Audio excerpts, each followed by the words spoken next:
Bismillahirrahmanirrahim. حکم جلباب و اهمیت حجاب شرعی در اسلام. موضوع این جلسه فرق عورت با حجاب. سخنران حافظ امان الله خوند یلمه. الحمد لله رب العالمين والصلاة والسلام على سيدنا سيد الأنبياء والمرسلين وعلى آله وصحبه أجمعين. بجلسه كرمز عورت بلن حجابن arasındaki farkın hakkında Müslüman doğanım. Qiyinantakta şu iki mevzu bizden aramızda açıklanmadan avdan sorutunda camiada şuna hakkında düşüm yok, bulan düşündürülmeyen ne kadar bizden hanıvadalarımız, din deyip, diyanet deyip veren hanıvadalarımız. Çünkü mevzu şular açıklanıp aydılmaktır. Şol avrat örtmekliği hicab makadip, o kaptalların bilinçsizlik gördüğün marahim ne kadar muratlarda günah kaçırığa muhtarab olup bir. O da Müslüman doğanım. Avrat diyenler erkek adamda da var, heleyde de var. Avrat diyenler erkek adamda deydin bilen avat ta göbeğine ölünce. Fakat öz zavcağına, öz enanağına, bu bir doktor burada yapıp sorutuna zaruret olsa şunu kökönmekliğe açmaklığı icadı var. Dergâin suret bir hiç unman icadı yok. Nenin yanına, dedin yanına, doğunun yanına, kardeşin yanına hiç mi kökönmek doğurdu? O hem zenanılığında görününde namazın içinde bir avrat var. Ketegelecek yüzü, koşarının beri, topuğunun etek bari hem körünün ayıbı yok. Qalanı avrat deyip her bir Müslüman biliyor.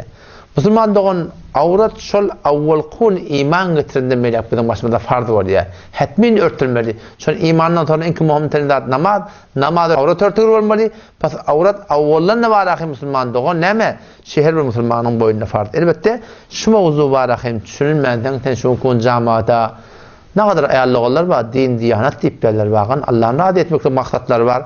Ama düşünülmeden ortadan klip sorup, ortadan piyadarı etkilip yerler, bağdada gidip yerler, adamın kaptanından piyadarı gittiye, doktora gittiye, yeni burada da gittiye, o zaman hıyal ediliye, fikir ediliye ki şuna hicab muhadip Müslüman doğan, halin ki gurrun, avratın gurrunu, avratırlık geldir, ama hicabın gurrun Müslüman doğanım, ayratayım gurrun. Yine lakin şunsun inşallah gurruna deydi.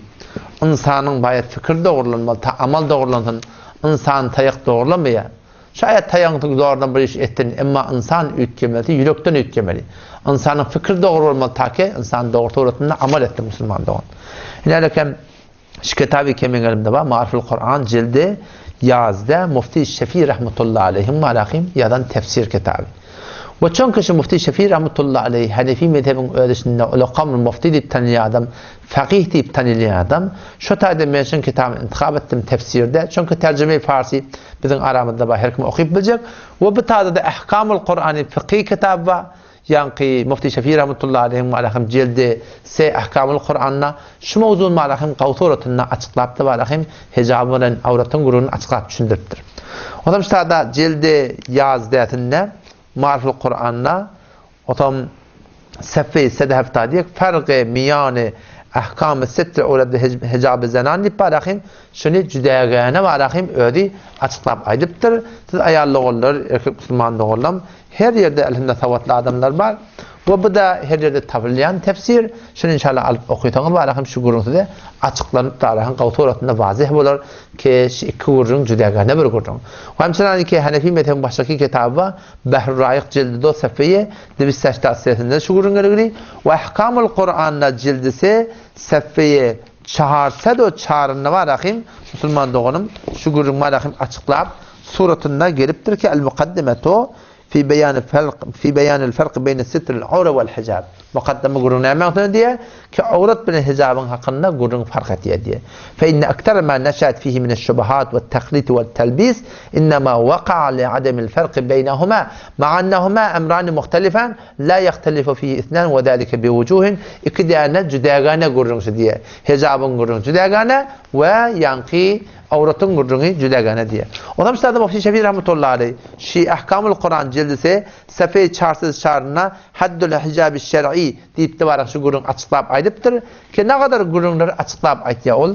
Avul qaytyan gurrun bir şey ki adam ata yere inmekada avratı örtmeklik şolara bir lazımiydi atmıştık diye. Hemçinin ki adam ata havanı öne vakti ki şu şecere-i memnu eden imeller bağdan iyellerine febedet lehuma sev'atuhuma diye Allah Teala Kur'an'da. Şöyle avratları zahir oldu diye. واتفقا يخسفان عليهما من ورق الجنة. Cennetin yapraklarından şöyle avratlarını örtmeni diptirler.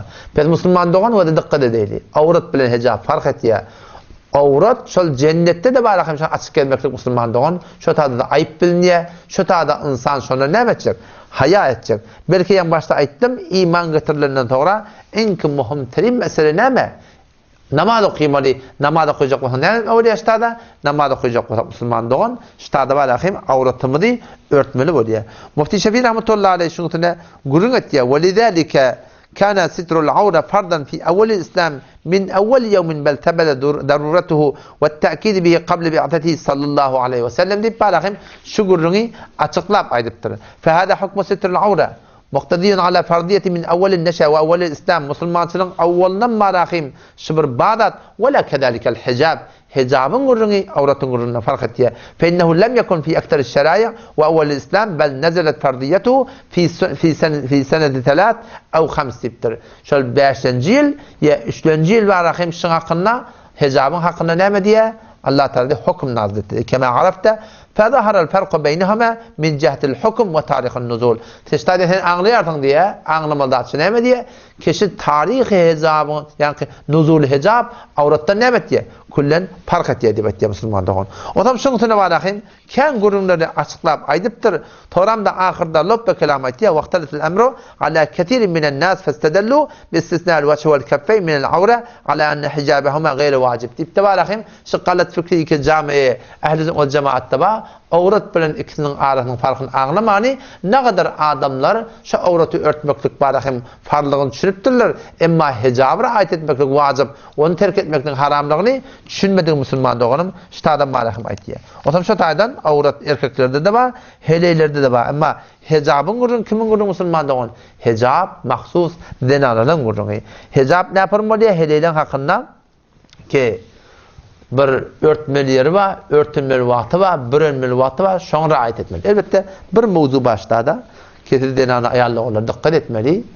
Namazdaki sizin avratınız Berdeki erkek doğanın yanına, baştaki dinarların yanına örtmeli avratından fark ettiği.